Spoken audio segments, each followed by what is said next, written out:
Welcome back friends. આજના લેક્ચરમાં આપ સૌનું સ્વાગત છે. છેલ્લા લેક્ચરમાં આપણે પ્રજીવ દ્વારા થતા રોગ મેલેરિયા વિશેની વાત કરી હતી. મેલેરિયા જે છે બે યજમાનમાં પોતાનું જીવન ચક્ર જે છે પૂર્ણ કરે છે, જેમાં એક મનુષ્ય, બીજો આપણે એનાફિલિસ માદા મચ્છરની અંદર એનું જીવન ચક્ર પૂર્ણ કરે છે. આ બે યજમાન દ્વારા એ પોતાનું જીવન ચક્ર પૂર્ણ કરતા હોય છે. તો હવે એવી જ રીતે એક બીજા પ્રજીવ દ્વારા થતો રોગ જે છે એના વિશે આપણે આજના લેક્ચરમાં હવે ચર્ચા કરીએ. તો આ રોગ જે છે બીજો રોગ જે પ્રજીવ દ્વારા થતો હોય છે અને એ છે એમિબિયાસિસ. એમિબિયાસિસ જે છે એને આપણે અમીબીય મરડા તરીકે પણ ઓળખીએ છીએ. તો આ એમિબિયાસિસ એ પણ એક પ્રજીવ દ્વારા થતો રોગ છે. તો હવે એના રોગ કારક તરીકે એની અંદર કોણ ભાગ ભજવે છે એના વિશેની આપણે એમાં વાત કરીએ તો રોગ કારક તરીકે એમાં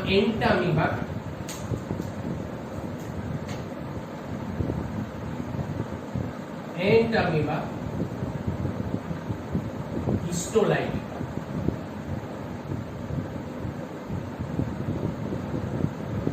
એન્ટામીબા હિસ્ટોલાઇટિકા આ પ્રજીવ જે છે એ પ્રજીવ દ્વારા રોગ થાય છે, જેને આપણે એમિબિયાસિસ તરીકે ઓળખીએ છીએ.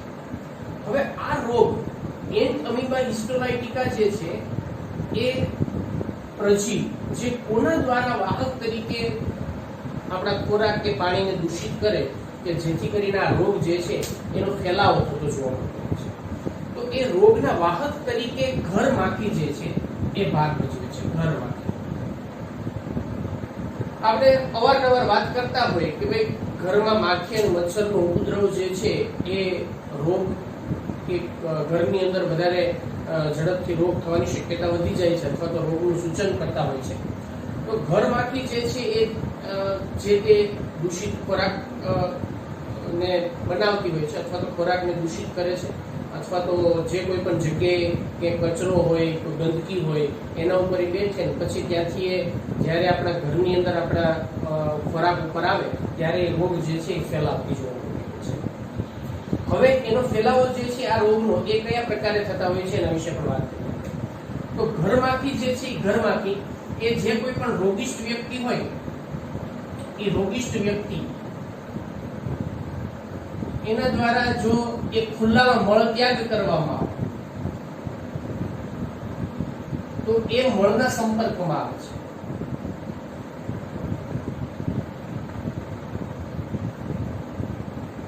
જો રોગિષ્ટ વ્યક્તિ જે છે એ ખુલ્લામાં મળ ત્યાગ કરે તો એના પરિણામે એના આ માખી જે છે એ મળના સંપર્કમાં મળ ઉપર બેસે ત્યાંથી માખી જે છે એ ઘર માખી દ્વારા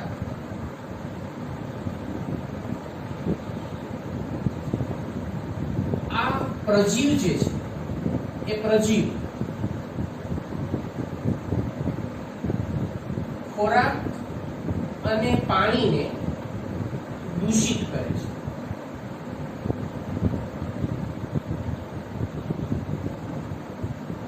એટલે માખી જે છે એ આ રોગિષ્ટ વ્યક્તિ દ્વારા જે મળત્યાગ કરવામાં આવ્યો હોય મળ ઉપર બેસે તો એના જે ઉપાંગો છે, મુખાંગો છે એની સાથે આ પ્રજીવ જે છે એ પ્રજીવ એમાં ચોંટી જતા હોય છે. જ્યારે એ માખી જે છે એ ત્યાંથી ફરતી ખોરાક ઉપર આવે ત્યારે એ ખોરાક કે પાણીના સંપર્કમાં આવવાને પરિણામે એની મુખાંગો કે ઉપાંગો સાથે જે ચોંટેલા જે પ્રજીવ છે એન્ટામીબા એ ખોરાકમાં દાખલ થતા હોય છે અથવા તો પાણીમાં એ ત્યાગ થતો હોય છે. એના પરિણામે ખોરાક અને પાણી જે છે દૂષિત થઈ જતા હોય છે. જો આ ખોરાકનો ઉપયોગ કરવામાં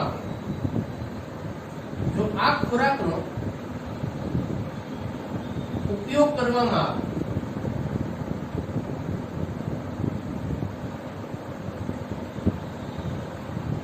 તો એ રોગ જે છે એ રોગ થતો જોવા મળે છે. આ રીતે આ રોગ જે છે એનો ફેલાવો થતો જોવા મળતો હોય છે. અને ફેલાવાને અટકાવવા માટેનો પણ એક જ રસ્તો જે આપણે બધા જાણીએ છીએ કે સ્વચ્છ ભારત અભિયાન મિશન જે છે એ અંતર્ગત વારંવાર એવા સૂચનો કરવામાં આવતા હોય છે કે ભાઈ જાહેરમાં શૌચ એ આપણા સમાજ માટે કે આપણા પોતાના સ્વાસ્થ્ય માટે એ ઘણું નુકસાનકારક છે અથવા તો હાનિકારક છે. તો રોગિષ્ટ વ્યક્તિ જે છે એના મળ દ્વારા આ માખી જે છે માખી દ્વારા એ ખોરાક અને પાણી દૂષિત કરે છે અને રોગ જે છે ફેલાતો જોવા મળે છે. હવે આ ખોરાકનો દૂષિત ખોરાકનો ઉપયોગ કરવાથી કયા કયા પ્રકારના લક્ષણો જે છે એ જોવા મળતા હોય છે એના વિશે આપણે તો લક્ષણોની અંદર સૌથી પહેલા તો આ દૂષિત ખોરાક જે છે આપણા પાચન તંત્રમાં દાખલ થાય છે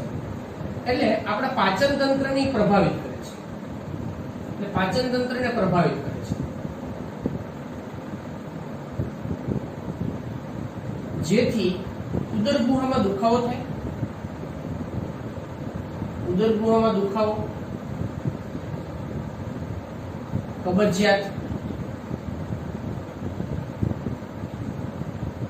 આવા સામાન્ય લક્ષણો જે છે એ કબજિયાત અને ઉદર ગુહામાં દુખાવો ને બધા લક્ષણો જે છે એની અંદર એ પણ એમાં જોવા મળતા હોય છે એની સાથે સાથે ઉદર ગુહામાં દુખાવાની સાથે ઉદર ગુહામાં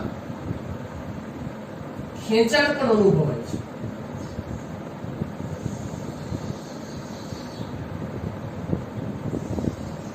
અને મરડાના સામાન્ય લક્ષણો હોવાને પરિણામે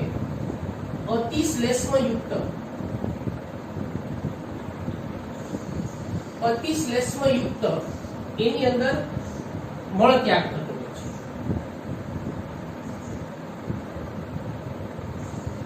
આ ઉપરાંત કેટલીક પરિસ્થિતિ એવી પણ હોય છે કે એ મળની સાથે એમાં રુધિરની ગાંઠો પણ જોવા મળે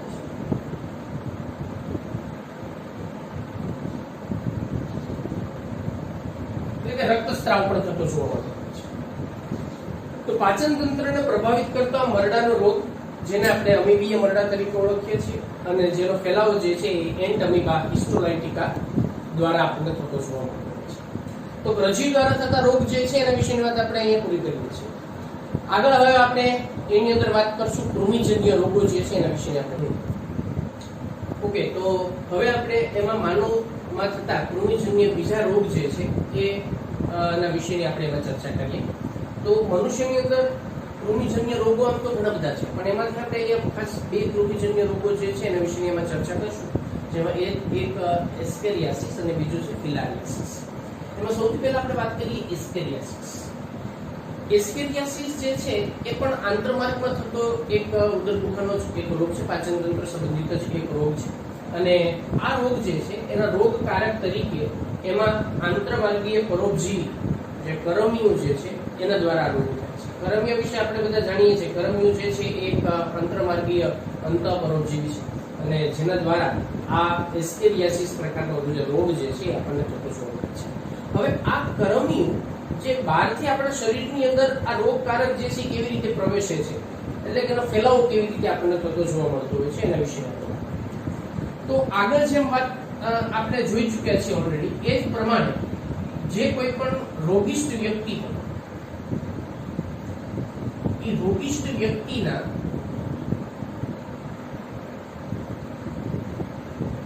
મળ દ્વારા પાણી જમીન એટલે માટી અને વનસ્પતિ જે છે એ દૂષિત થાય છે એટલે રોગિષ્ઠ વ્યક્તિનું જે મળ છે એ મળનો જે કોઈ પણ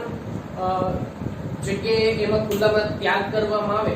તો એનાથી ત્યાં પાણી હોય અથવા પાણીમાં ત્યાગ તો પાણી જે છે એ હોય જમીન કે માટી જે છે તે પછી જે કોઈ પણ આજુબાજુની વનસ્પતિ હોય ત્યાં ઉગી નીકળતી કે ખેતરમાં કે જ્યાં જોવા મળતી હોય જ્યાં આ મળ ત્યાગ દૂષિત મળ ત્યાગ કરવામાં આવ્યો હોય એની આજુબાજુ જે વનસ્પતિ હોય એના દ્વારા પણ આ રોગ જે છે એ રોગ ના જે રોગકારક જે છે એ રોગકારક એને ફેલાતા જોવા મળતા હોય છે તો આ જે દૂષિત પાણી છે આ દૂષિત પાણી અથવા તો એમાં જે કોઈ પણ વનસ્પતિ કે વનસ્પતિજન્ય કોઈ દૂષિત વનસ્પતિજન્ય પેદાશો જે છે જેમ કે એમાં શાકભાજી હોય એના ફળ હોય દૂષિત જે કોઈ પણ વનસ્પતિ જે છે એના આ શાકભાજી કે ફળ જે છે એના દ્વારા આ રોગકારક એ શરીરમાં પ્રવેશે છે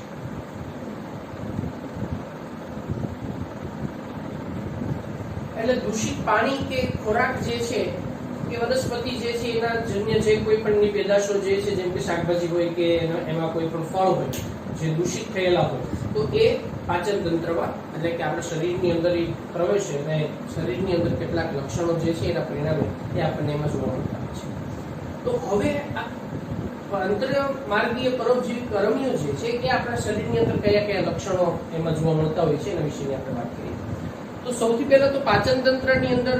આંતરિક રક્તસ્રાવ જે છે એ પણ એમાં થવાની શક્યતા જે છે એ વધી જતી હોય છે, અને કેટલીક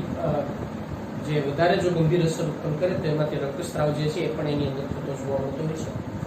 સ્નાયુમય દુખાવો જે છે એ પણ શરીરમાં રહેતો હોય છે. અમુક સમય સુધી એની અંદર તાવની પણ સ્થિતિ જોવા મળતી હોય છે. એનિમિયા જેવા કેટલાક રોગના લક્ષણો જે છે એ પણ એમાં જોવા મળતા હોય છે. આંતરમાર્ગીય અવરોધ જે છે એ પણ એમાં જે કોઈ પણ રોગિષ્ઠ વ્યક્તિ જે છે એને અનુભવાતો જોવા મળતો હોય છે. તો આ રોગ જે છે એને ફેલાતો અટકાવવા માટે સૌથી પહેલા તો રોગિષ્ઠ વ્યક્તિ જે છે એના જે મળ હોય એનો યોગ્ય નિકાલ કરવાથી આ રોગનો ફેલાવો જે છે એ થતો અટકી જતો હોય છે. તો આ કૃમિજન્ય એક રોગ એસ્કેરિયાસિસ જેના રોગકારક તરીકે જોવા મળે છે આંતરમાર્ગીય પરોપજીવી કરમીઓ, અને આ બધા એના ફેલાવો અને લક્ષણો વિશે. ચાલો, તો હવે કૃમિજન્ય બીજો રોગ જે છે જેને આપણે ફિલારિયાસિસ અથવા તો હાથીપગા તરીકે પણ ઓળખીએ છીએ, અને આ રોગ જે છે એ રોગના રોગકારક તરીકે એમાં ફિલારિયલ કૃમિ જે છે એને આપણે હાથીપગાના કૃમિ તરીકે પણ ઓળખવામાં આવે છે. આ રોગ જે છે એને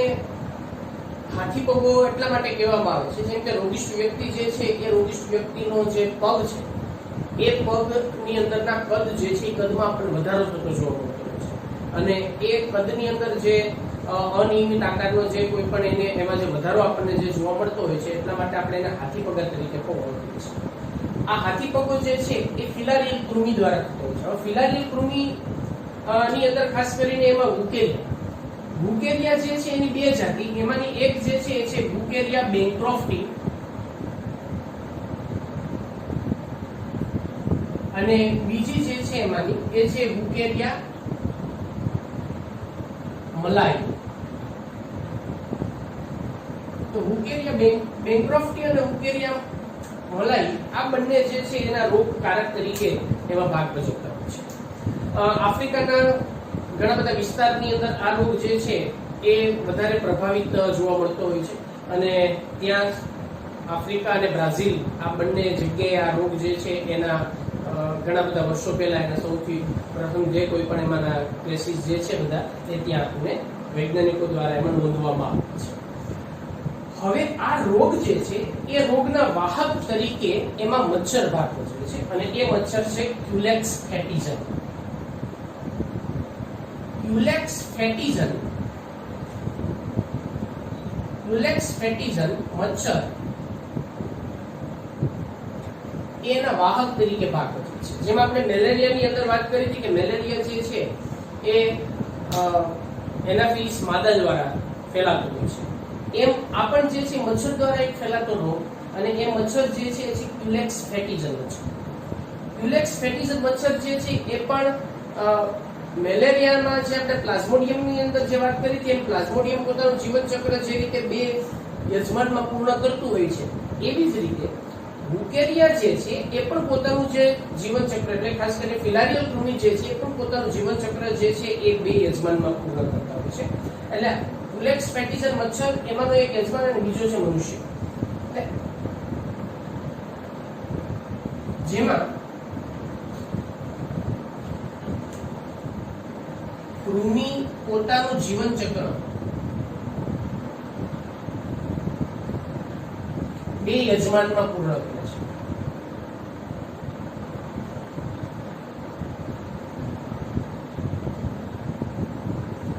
જેમાં એક મનુષ્ય અને બીજો જે છે એ છે ક્યુલેક્સ ફેટીઝન મચ્છર. ક્યુલેક્સ ફેટીઝન. તો આ રીતે આ જે કૃમિ છે એ પોતાનું જીવન ચક્ર જે છે બે યજમાનમાં પૂર્ણ કરે છે. હવે આ રોગનો ફેલાવો કેવી રીતે? તો જે કોઈ પણ ક્યુલેક્સ ફેટીઝન મચ્છર કે જેના લાળની અંદર આ પ્રકારના કૃમિ જે છે એ કૃમિના બિંબ આપણને જે જોવા મળતા હોય છે એ જ્યારે કોઈ પણ તંદુરસ્ત વ્યક્તિને જ્યારે કરડે ત્યારે એના જે બિંબ છે એ કૃમિના એ રુધિરમાં દાખલ થાય છે. હવે રુધિરમાં દાખલ થવાની સાથે આપણે પેરેલલના લક્ષણો જે છે એમાં જ એની સાથે જ એમાં ચર્ચા કરતા જઈએ કે જ્યારે આ મચ્છર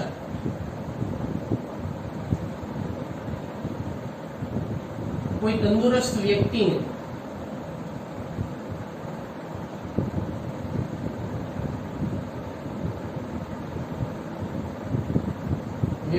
કરડે ત્યારે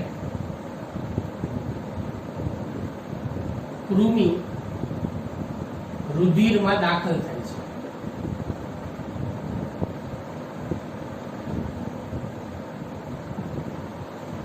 આ કૃમિ એ રુધિરની અંદર પરિવહન તંત્ર દ્વારા દૂરસ્થ અંગની અંદર, દૂરસ્થ અંગ એટલે કે જે શરીરની અંદરનું રુધિરાભિસરણ તંત્રની અંદર હૃદયથી આપણે વાત કરીએ તો દૂરસ્થ અંગ એટલે કે આપણા પગ જે છે એ પગની અંદરની જે લસિકા વાહિનીઓ જે છે એ દૂરસ્થ અંગ સુધી એટલે કે આપણે પશ્ચિમ ઉપાંગ જે છે એ પશ્ચિમ ઉપાંગના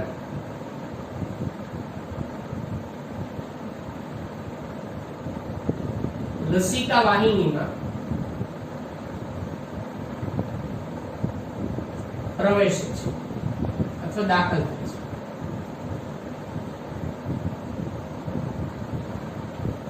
આ લસિકા વાહિનીમાં એ દાખલ થાય તો લસિકા વાહિનીમાંથી એ પોષણ મેળવીને એની અંદર જે છે એની સંખ્યામાં વધારો કરે છે, જેથી એ લસિકા વાહિની જે છે એમાં સોજો ઉત્પન્ન થવાનું શરૂ થાય છે, જેથી પગમાં કે એ અંગમાં દીર્ઘકાલીન સોજો જોવા મળે છે.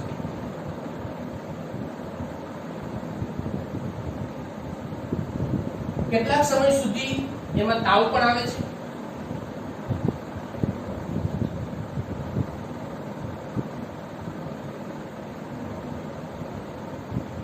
અને અંગ જે છે એ અંગના જે કદ જે છે એ કદમાં વધારો થતો જોવા મળે છે. એટલે આ સોજો જે છે એ દીર્ઘકાલીન છે એટલે કે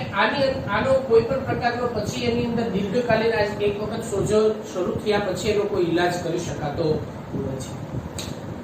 એનું જે અસર છે એ અસર અથવા તેની તીવ્રતાને ઓછી કરી શકાય, પણ પછી એનો દીર્ઘકાલીન જે સોજો જે છે એ સોજાની અંદર કોઈ ફેરફાર જે છે થઈ શકતો નથી. અને એટલા માટે એનો પગ જે છે એ પગ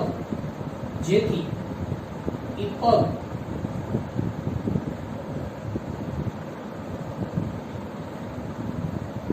એમાં સોજા વધતા જાય તેથી તેને હાથી પગો કહે છે. હાથી પગો કહે છે. હવે ઘણી વખત આ પ્રકારનો જે સોજો છે એ સોજો ધીમે ધીમે જનનાંગીય જે કોઈ પણ પ્રાથમિક અંગો છે એને પણ નુકસાન પહોંચાડે છે. એટલે પ્રાથમિક અંગોને પણ કેટલીક વધુ તીવ્રતાએ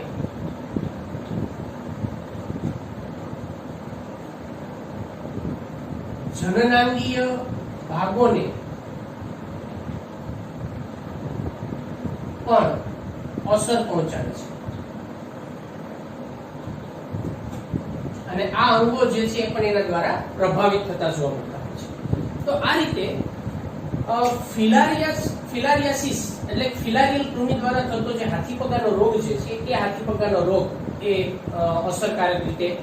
મનુષ્યની અંદર ઘણા ભાગ ભજવતો જોવા મળતો હોય છે. અને બે યજમાનમાં આ